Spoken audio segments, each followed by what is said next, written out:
Hey guys, welcome to the Field of 68 YouTube channel. If you like what you see here, hit that subscribe button and you'll get more college basketball content just like this. They're out here looking like Jared McCain in the second half, shooting from three. They were 7-9 last I saw. I'm continue to be blown away with Jamal Shead, and I feel like we all had a level of expectation for him last season to be one of the best point guards in college basketball, and he didn't quite come up to that level that we maybe necessarily expected. And I remember talking with Kelvin in the offseason, who kind of said like the noise got to him a little bit, right? The expectations got in his head a little bit where he thought that he was going to walk in and be this superstar and, didn't kind of got away from what got him to the point where he was on the brink of being a star heading into the season. So 24 points, 6 assists, 4 boards tonight, 6 of 10 from the floor. Like he controlled this game to me. And I was really, really impressed. I'm like, look, that Iowa State team can really guard, man. Like it's not a fluke that they are where they are right now. It's not a fluke that they're a top 3 team in college basketball in the defensive end of the floor, according to KenPom. It's not a fluke that they just keep winning at this level with TJ Otzelberger. Like he's developed a system and a culture that these guys buy into and they excel in. It's not a mistake that that's happening. And it's also not a fluke that Jamal Shead is out here doing things like putting up 24 and 6 on super efficient numbers against a team that's great defensively. Like this was strength on strength. And it was, I think it was telling to me. I know it was at home and that's a better environment now than maybe it was 3 years ago, but it was telling to me just how good those guards were. Like that opened up my eyes a little bit to Houston, Randolph. I don't know if it did for you. Well, I expected them to win at home. I think the biggest thing for me, I was impressed with Iowa State in that environment. I thought they got punched in the mouth early, and these are two. We said it before; it was going to be a rock fight. And Houston second half, both teams picked it up a little bit on the offensive end of the floor in the second half. I'd have been initially, I was going to be shocked to see a team get to 60. Both teams were flying around. You can tell Iowa State came to play, wanted to get it. But winning at Houston is going to be tough, man. And I thought Emmanuel Sharp got him going early. He settled him down, got him scored early in the first half. And then, like you said, I think Shead is just showing. I don't know if there's a better. I think he and I'd say Reese Beekman are two of the better two-way point guards in the country. I think they control the game, not just with their offensive output. And he's a little bit better offensively, I think, than Reese Beekman is. But they control the game with their offense and their defense. And there's not many lead guards that's doing that. RC, did you expect Houston, and maybe you did, but I'm just going to give you the chance to wax on them. Did you expect them to come into the Big 12 and sort of pick up the way they have? Yeah. I mean, I thought they'd be really good. Win the league, I wasn't so sure. To start. And once we start seeing all the teams once we saw everyone, then you knew what they were about. They're a tough defensive team. I had my concerns about what they were going to look like on the offensive end of the floor. We knew they were going to guard. We know they're going to rebound the hell out of the basketball. And as long as you can rebound and defend, they're going to be in every game.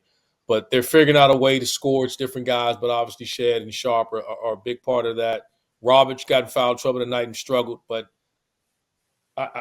you never count them out. I mean, Coach Sampson is one of the best in the country, and they're here. He said that before he announced it, before he was going in the league. This team can go in any league, and they're one of the best teams in the country, and they'll be a number 1 seed, in a couple of weeks for the NCAA tournament. So I can't say I'm surprised. I thought early on it would be some adjustment. I didn't know they hit the ground running as quickly as they did with it, but there's not a more physical team in the college basketball, so that's going to travel, and Houston is the real deal. I don't think they're surprised by anybody. Who's been so impressive to me, guys, has been Emmanuel Sharp. And, he's having a good year. And Kelvin hyped him up to anyone that would listen in the offseason. But a lot of times that stuff is just coach speak. And I never really know who to listen to and who to just kind of assume like he's talking to a specific player, like through the media when it comes to some of these coaches. I'm starting to think that like Kelvin just says it like it is and has just stopped caring about what anybody thinks of him when he says something. But he said that Emmanuel Sharp had a really, really good offseason. It was healthy again. I think he broke his leg. He had a season-ending injury his senior year in high school.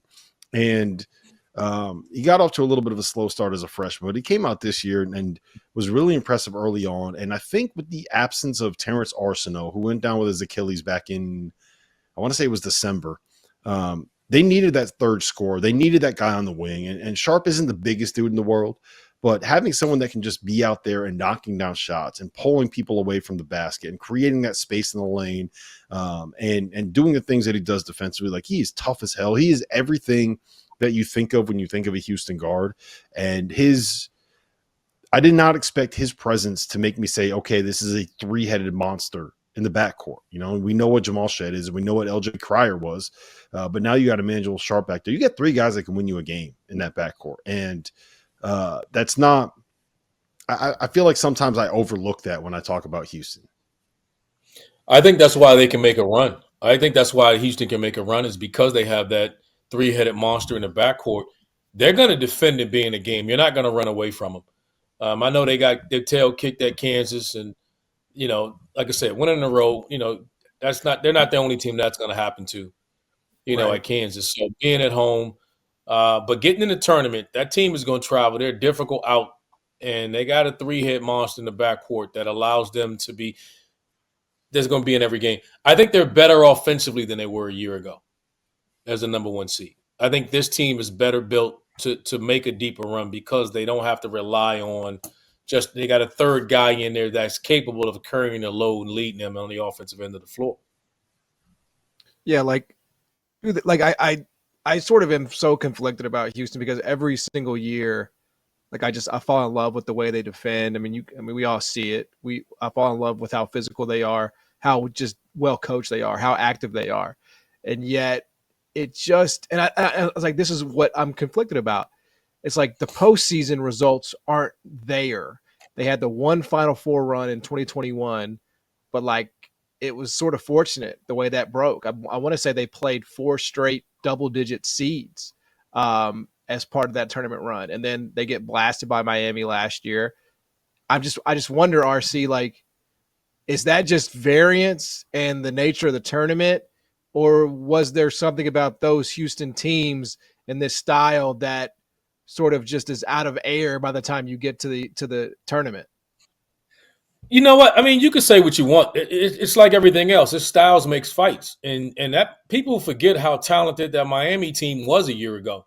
I mean, you say what you want with Matthew Cleveland and like guys now, Wooga Poplar and Joseph were on the bench, and we're talking about Isaiah Wong and Jordan Miller, who were both. I was voting for Miller to be ACC Player of the Year, and actually Wong had won it. I don't think they put Miller on the bracket because they didn't want them to split votes. And that's how Isaiah Wong won Player of the Year. So incredibly talented offensive team, man. That Miami team was scary. It was one of the reasons we were joking about them, Rob. We were sitting there, we were in a casino, and we were sitting there talking about it, and we were betting on Miami making a run because they are so scary offensively, you know. And so it's like Virginia. When you play teams like Houston and Virginia are great defensive teams. They're not built to play in the 80s. That's not what they are. And if you can take them out and able to knock down shots and get into that, then now you got them in unfamiliar territory because they're used to controlling the game, defending at a high level, dictating the pace of it. And sometimes you come across a team and score. I just think this team's differently has the ability to put up points with those guards. With Sharp, man, I think those guys can go. I still get really concerned about this group on the nights when great offense. Like I inevitably think that great offense is always going to end up beating great defense, right? You're always going to have a level of great shooters that can make tough shots where they're not bothered by having a big defender in their face, or guys like Bill Self. I thought what he did when they played Houston was really, really smart, where Houston runs that like kind of, it's almost like a soft hedge, right? Where they just kind of send 2 guys at the ball handler and ball screens. And he would set those ball screens very high up on the floor and then pull 2 defenders to him and immediately throw the ball to KJ Adams at the top of the key and set him up for a situation where he has a 4-on-3. And it's the short roll action. It's the stuff that that the Warriors did so well with Steph Curry and Draymond Green. And it feels very weird comparing DeJuan Harris and KJ Adams to Steph Curry and Draymond Green. That's not what I was trying to say, but you guys get my point, right? Like, I don't know. I think that there's a certain point where there is a level of offense that is always going to be able to work no matter how good you are defensively. And I think that it's few and far between, but when they run into that, that is my concern. And to be clear, I think Houston's a top 5 team in America. To be clear, I think they are a Final Four team and probably the best team in the Big 12. But if we're talking about national titles, you got to kind of pick some nits here. And that's what I think I'm doing. I agree. I agree with you, Rob. I think the one thing, and the reason why I say it is, it's the one thing that scares you about certain teams is because you know what they're going to do. They're not altering what they're doing. They're going to go out. They're just going to do it harder and better. That's going to be the conversations that Coach Sampson's going to say to those guys. So when you know somebody's hedging, you get a chance to scheme it and say, all right, well, we know they're going to hedge hard. Let's slip. Let's just slip it, flash, and you're going to be able to prepare. So they don't change their defense and how they are. They're just super aggressive, and they do it, just harder and better than you do it. And so, like we talked about Virginia, you're going to come across games like that where, like Virginia Tech is going to drag you out to – usually you're dragging people, and I call it deep water, and making them play your style of play. But when a game gets up and the pace is going and they're knocking down shots, will you, I would say this, and are you capable of changing your defense? Because they're pressuring, like that Houston game, they're pressuring Kansas, and everyone else is kind of backing off like daring Kansas to shoot. And they're pressing up on Kansas guys.